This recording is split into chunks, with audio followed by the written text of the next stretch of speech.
Gram panchayat पीपा दर्रा से सरपंच पद हेतु सबसे सहज सबसे सरल महिला उम्मीदवार दीदी प्यारवती ध्रुवे के चुनाव चिन्ह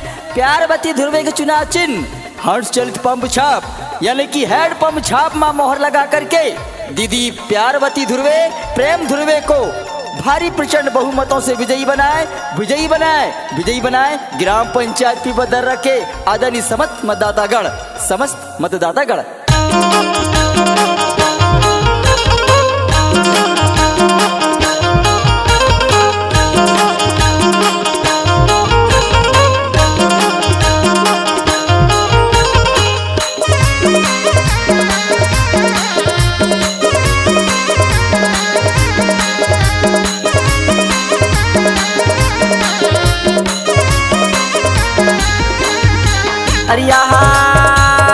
अरे वो दीदी मोहर लगाना यार, भैया मोहर लगाना यार, अरे हेड पंप के छाप मसंगी मोहर लगाना दो, अरे प्यारवती ध्रुवेला संगी विजय बनैहा दो।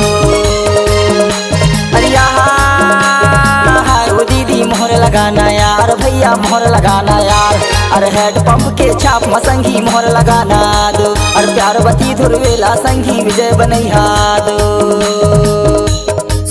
सुनो संगी संगवारी, मामा या मामी, काका या काकी, दादा या दाई, मोर मतदान करिए मतदातागण। ग्राम पंचायत पीपा दर्रा से सरपंच पद हेतु सबसे सहज सरल महिला उम्मीदवार दीदी प्यारवती ध्रुवे प्रेम ध्रुवे के चुनाव चिन्ह हेड पंप छाप में मोहर लगा करके प्रचंड मतों से विजयी बनाए।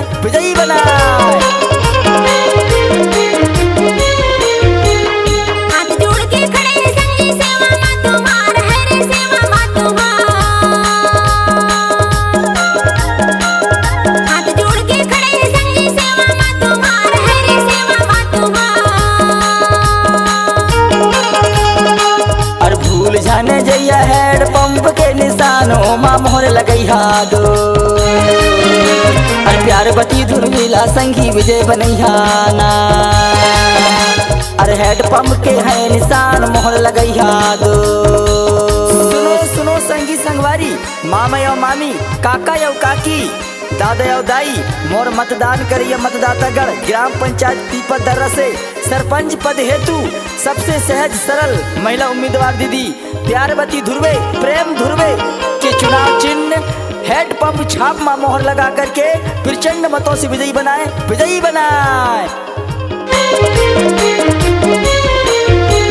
जन जन के हैं दुख सुनैया, सबके यज्ञाकारी दीदी सबके यज्ञाकारी।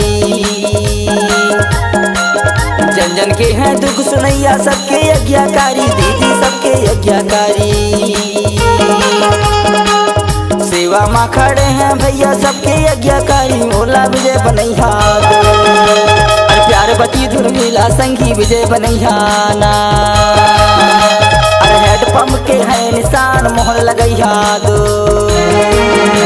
अरे प्यारवती ध्रुवेला संगी विजय बनैहा ना, अरे हेड पंप के है निशान मोहर लगैहा दो, अरे प्यारवती ध्रुवेला संगी विजय बनैहा ना, अरे हेड पंप के है निशान मोहर लगैहा दो, अरे प्यारवती ध्रुवेला संगी विजय बनैहा ना। ग्राम पंचायत पीपा दर्रा से सरपंच पद हेतु सबसे सहज सबसे सरल महिला उम्मीदवार दीदी प्यारवती ध्रुवे के चुनाव चिन्ह हर्ष चलित पंप छाप यानी कि हेड पंप छाप में मोहर लगा करके दीदी प्यारवती ध्रुवे प्रेम ध्रुवे को भारी प्रचंड बहुमतों से विजयी बनाए ग्राम पंचायत पीपा दर्रा के आदरणीय समस्त मतदातागण।